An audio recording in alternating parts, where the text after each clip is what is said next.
안녕하세요. 두드려 패면 팰수록 좋다고 난리치는 특이한 취향을 가진 구독자를 보유한 손도부 유튜버 김알파카입니다. 오늘도 여러분들이 좋아하는 두드려 패는 영상을 하나 준비했어요. 이 영상의 썸네일만 보고 꼰대니 틀딱이니 요즘 현실을 모른다느니 이렇게 징징거릴 애들이 많을 텐데 너희들이 있어서 얼마나 다행인지 모른단다. 이 세상이 그렇게 치열하지 않구나. 우리가 조금만 노력을 하면 생각보다 빨리 성공을 할 수 있겠구나. 너희의 존재가 누군가에겐 희망이란 걸 알고 있니? 늘 바닥을 깔아줘서 고맙고 너의 마음, 너의 행동, 소나무같이 변치 않기를 바란다. 제가 요즘 절실히 느끼는 게 있는데 한 최근 3년? 요즘 사람들 중에 진짜 배돼지가 부르는 사람들이 상당히 많더라고요. 나도 솔직히 이전 세대의 눈으로 보면은 배돼지가 부른 건 맞아. 그런데 적어도 할 짓 다 하고 돈 떨어졌다고 남 탓하고 부모 탓하고 사회 탓하고 그러지는 않거든요. 내 잘못이란 거를 내 스스로가 잘 아니까. 그런데 속칭 요즘 애들 중에서 상당수가 배돼지가 불러서, 그러니까 부모가 굉장히 윤택한 환경에 키워서 그런지 호강에 맞춰서 요강에 똥을 싸는 애들이 상당히 그 수가 많더라고요. 잘 보면은 소득 수준이 높아야만 누릴 수 있는 것들을 지 주제 파악 못하고 자기도 누려. 그런 다음에 이제 돈을 탕진하면은 부모를 욕해요. 나음당했다고. 그리고 자기한테 흙수저를 물려줬다고. 까놓고 보면은 먹고 살만한 집들이거든요. 그렇게 막 가난하지 않아. 근데 흙수저를 물려줬대요. 흙수저 코스프레. 또 얘네들이 하는 얘기가 낳았으면 제대로 길러야지, 낳았으면 책임을 져야지, 이 지랄을 하는 거예요. 부모의 죄라면 이렇게 싸가지 없게 행동했을 때, 어렸을 때부터 두드려 패야 되는데 패지 않은 죄라고나 할까?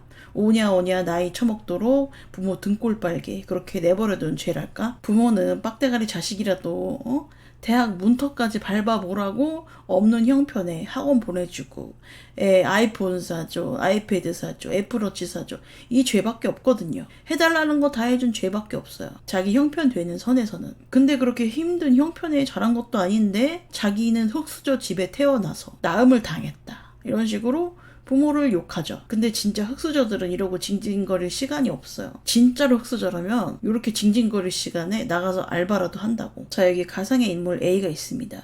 이 사람은 실존 인물은 아니고 진짜로 가상의 인물이에요. 오해하지 마시고. 현재 나이는 30대 초반이고 월급은 한 200만 원대 초반. 그렇게 받는 직장인이라고 칩시다. 지금으로부터 10년 전 A의 대학 생활로 돌아가 볼게요. 이 A는 사실 현역으로 입학한 건 아니에요. 삼수를 했는데 입시를 준비하면서 학원비, 교재비, 용돈 이런 것들은 전부 다 부모님이 부담을 했죠. 근데 성적은 생각보다 잘 나오지 않았어요. 그냥 고3 때랑 큰 차이는 없었죠. 괜히 학원비만 낭비하고 나이만 먹고. 사실 한 번 더 해볼까 했는데 자기도 이제 지겨우니까 그래서 아무 학과나 점수 되는 대로 들어가기로 했던 거예요. 근데 같은 과에 이 A보다 8살 많은 언니도 입학을 했어요.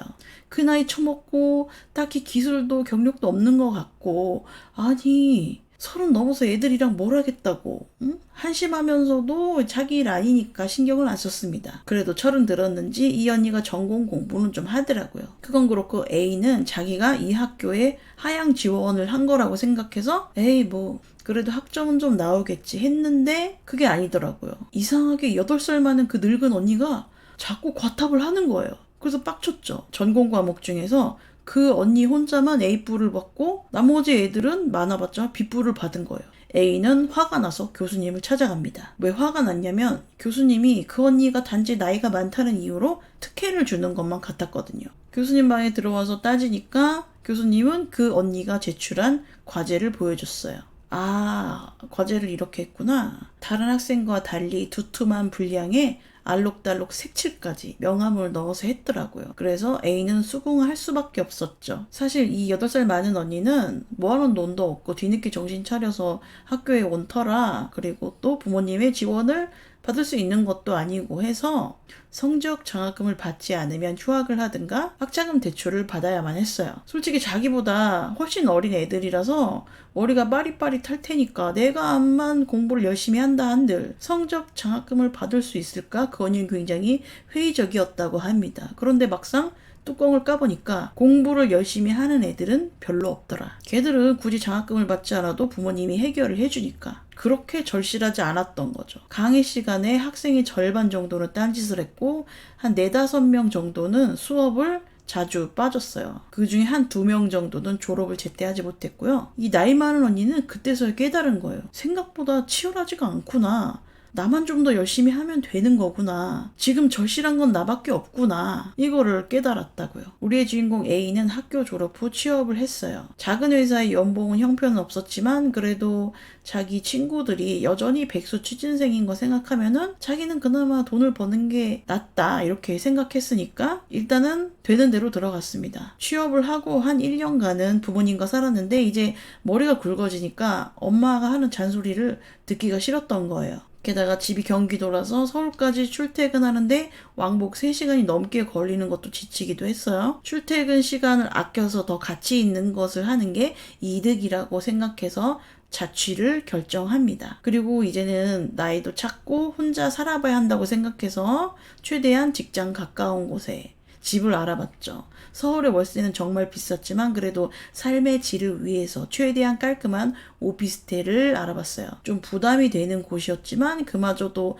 엄마가 보증금을 좀 더 보태줘서 월세를 한 몇만 원 깎을 수 있었다고 합니다. 처음에는 자기만의 공간이 생겼다는 기쁨에 좁은 원룸 오피스텔이지만 이것저것 사들이기 시작했어요. 오로지 자기 취향으로 가득 찬 공간을 만들겠다 이런 목표였는데 어째 물건을 사면 살수록 오늘의 집 커뮤니티에 있는 집들하고 점점 닮아가기 시작하더라고요. 미드 센추리 스타일의 탁상 조명 하나가 자기 월급의 한 4분의 1 정도 되는데 큰맘 먹고 갬성을 위해서 카드 할부로 긁어서 주문을 했습니다.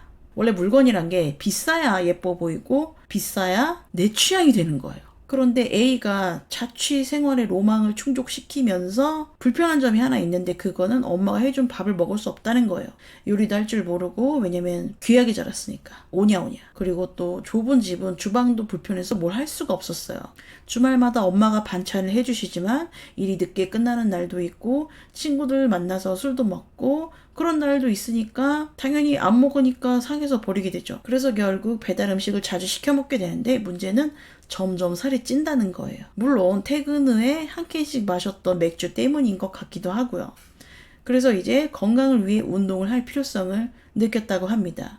처음에 제대로 배워야 된다는 생각에 이 A는 PT를 끊었어요. 좀 비용이 부담이 되지만 건강은 무엇보다 중요하니까요. A의 짠순이 친구 B가 있었는데요. PT를 끊는다는 A의 말을 듣고 B는 월급 200만 원 받으면서 네 주제에 무슨 PT냐. 살 빼고 싶으면 차라리 동네 개천가라 열심히 뛰어다니라고 핀잔을 줬습니다. B가 1절만 했으면 좋겠는데 거기서 멈추지 않고 아니 뱀이 시켜먹는데 돈 쓰고 살 빼는데 돈 쓴다고 아주 잘하는 짓이네요 하면서 A의 계획을 비웃었어요. 솔직히 B도 짜증나서 일부러 말을 막 한 것도 있어요. 왜냐면 자기 친구가 부모 돈으로 편하게 대학 나와놓고 맨날 이생망이라느니 뭐 흑수저 타령하는 것도 짜증이 났고 월급이 적으면 아껴 쓸 생각을 해야지 허구한 날 뻑하면 여행 가고 가방 사고 할 짓은 다 하면서 돈이 안 보인다고 이게 징징거리는 거 정말 듣기 싫었거든요. 부모님 집에서 출퇴근해도 되는데 굳이 비싼 오피스텔을 월세를 내면서 가난한 자취생 코스프레를 한다 이거예요. 이게 너무 꼴 같지 않았던 거죠. 그놈의 직주근접 타령하면서 아니 누구는 편한 걸 모르냐고요. 편한 걸 몰라서 2시간 가까이 전철에 낑겨서 출근을 하냐. 그래 그럼 그렇게 아낀 시간에 도대체 어떤 영양가 있는 것을 했느냐. 이 짠순이 B는 없으면 없는 대로 살자 이런 주의였거든요. 이런 B가 매번 가르치듯 말하는 게 짜증이 났던 A는 이제 이 친구와 멀어져야겠다 다짐을 했어요. 그 친구처럼 맨날 구질구질하게 사느니 단 하루를 살더라도 즐거운 인생을 사는 게 100번 나으니까요. 젊었을 때 누리는 것이 얼마나 소중한지 걔는 돈에 환장해서 몰라요. 지난번에 혼자 일본 여행을 갔다 왔을 때도 친구 B가 한 말이 짜증이 났거든요. 네가 무슨 여행 작가도 아니고 1년에 몇 번씩이나 해외여행을 가냐고. 엄마도 아니고 보태주는 것도 없이 이렇게 주제넘게 잔소리를 하니까 짜증이 안 나고 백입니까? 신용카드 할부로 여행을 간 것까지 시비를 터는 거예요. A가 전에도 샤넬급은 아니었지만 그래도 중요한 자리에 들고 갈 만한 명품 가방을 샀는데 그때도 그 친구가 시비를 걸었거든요. 아무래도 부러워서 그런 것 같습니다. 자기는 맨날 후줄근한 에코백이나 들고 다니니까 자격지심에 시비를 거는 거라고. 내 돈 내가 쓰는데 무슨 상관인지. 걔랑은 중학교 때부터 친한 친구였지만 이제는 가치관이 맞지 않고 자꾸 선을 넘는 게 불쾌한 A였습니다. 자기 자신을 꾸미고 투자하는 건 자존감을 높이는 길이고, 자존감을 높임으로 인해서 무엇이든 성공할 수 있는 거란 게 평소 A의 생각이었어요. 아니 보세요. 샤넬백은 일단 카드 할부로 긁어 놓으면 힘들게 버틸 수 있습니다. 그런데 현금으로 1,000만 원 모으기 어차피 못 모읍니다. 근데 카드 긁어서 샤넬백을 사면 가방이 남잖아요. 이게 얼마나 남는 장사입니까? 이렇게 A는 기적의 논리를 펼쳤습니다. 그렇게 20대 시절을 보낸 A는 30대가 되었어요. 주변에 일찍 결혼한 친구도 있었고요. A도 결혼 생각이 없는 건 아니지만 직장 생활을 꽤 했는데도 불구하고 이상하게 통장에 돈이 하나도 없는 거예요. 열심히 일해봤자 결국 점점 거지가 되는 한국 사회에 대해 환멸을 느끼기 시작합니다. 월급은 거의 제자리인데 미쳐 날뛰는 물가하며 주거비는 점점 선을 넘어가고 있고요. 앞이 전혀 보이지 않는 거예요. 그래도 예전 사람들은 저금하면은 이자가 10%가 넘었다. 저금만 해도 부자가 되던 시절이었는데 요즘 젊은 사람들은 너무 살기가 어렵지 않은가. 눈앞이 캄캄하다. 이렇게 A가 복잡한 마음을 달래려 인스타를 켰는데 3년 전에 손절했던 친구 B의 소식이 갑자기 궁금해지기 시작합니다. 결혼한 건 전에 들어서 알고 있었는데 무슨 재주로 집을 마련했는지 셀프로 페인트를 칠한다고 꼴값을 떨고 있더라고요. 그냥 숨고 같은 데서 사람을 부르지 한결같이 구질구질하게 사서 고생을 하는 B가 안 입고 왔어요. 친구 부부가 그닥 잘 사는 집 자식들은 아닌 걸 알고 있기 때문에 자기들이 어떻게 마련한 걸로 짐작이 되긴 하는데 사실 저렇게 작고 낡은 집 거기 살 바에는 차라리 깔끔한 신축 오피스텔에서 전세로 사는 게 낫지 않은지. 어차피 인구가 줄어서 집값이 떨어질 텐데 저렇게 재산 가치도 없는 집을 대출을 받아서까지 왜 사는지 A는 그 친구 부부가 도대체 이해가 되지 않았어요. 그동안 똑똑한 척은 그렇게 해놓고 정말 어리석다 생각이 들었는데 이상하게 기분이 찝찝해지기 시작합니다. 이 가상의 인물은 아마도 번아웃 핑계를 대면서 자아를 찾기 위해 퇴사를 하고 여행을 갔겠죠. 또 여행 경비는 유튜브에서 벌면 된다고 일단 비행기 표를 끊었을 겁니다. 혹시나 이런 사람이 주위에 있나요? 아니면 바로 당신 얘기인가요? 그러니까 다들 이렇게 배돼지가 불렀다 이거죠. 고생을 하나도 안 하고 살아서 그런지 자기는 늘 편하고 그래야 되는 거예요. 단 한순간도 힘들기 싫다 이거지. 아까 앞부분에서도 말씀을 드렸지만 예전에는 고소득자들만 누릴 수 있었던 걸 요즘에는 180만 원, 200만 원 이렇게 받는 사람도 그대로 따라하더라고요. 그러니까 맨날 돈이 없지. 그래서 제가 조금만 정신 차리면 그리고 조금만 고생하면은 성공할 수 있다. 이 말을 하잖아요. 그리고 시간이 갈수록 이렇게 배돼지가 쳐 부른 사람들의 수가 많아져서 요즘은 진짜로 한국 사회가 경쟁이 치열하지가 않다. 생각보다 널널하고 내가 조금만 더 열심히 하면 칭찬을 받고 인정을 받고 좀 더 잘 살 수 있다. 진짜 요즘에 그런다니까요. 돈을 아껴 쓰라고 했더니 이런 쓴소리를 하면은 틀틀거리면서 틀딱이라고. 꼰대라고 비웃고 그렇게라도 안 쓰면 사는 낙이 없다. 자기 우울증 걸린다. 이렇게 살아서 뭐하냐. 이렇게 찡얼찡얼 하는 애들 천지빛깔입니다. 반면에 남들이 다 저러고 살 때 나만 혼자 삶의 질 타령하지 않고 아주 조금만 독하게 살면은 쉽게 성공한다 이거죠. 어떻게 보면은 징징거리고 남 탓하는 새끼들이 성공의 문을 활짝 열어주고 있는 거예요. 자기가 양보함으로 인해서. 아무튼 제가 오늘 무슨 말 하는 건지 아시겠죠? 이 정도 얘기했으면 알아들었겠죠. 못 알아들으면 난 고맙고. 자, 오늘 방송 마치도록 하겠습니다.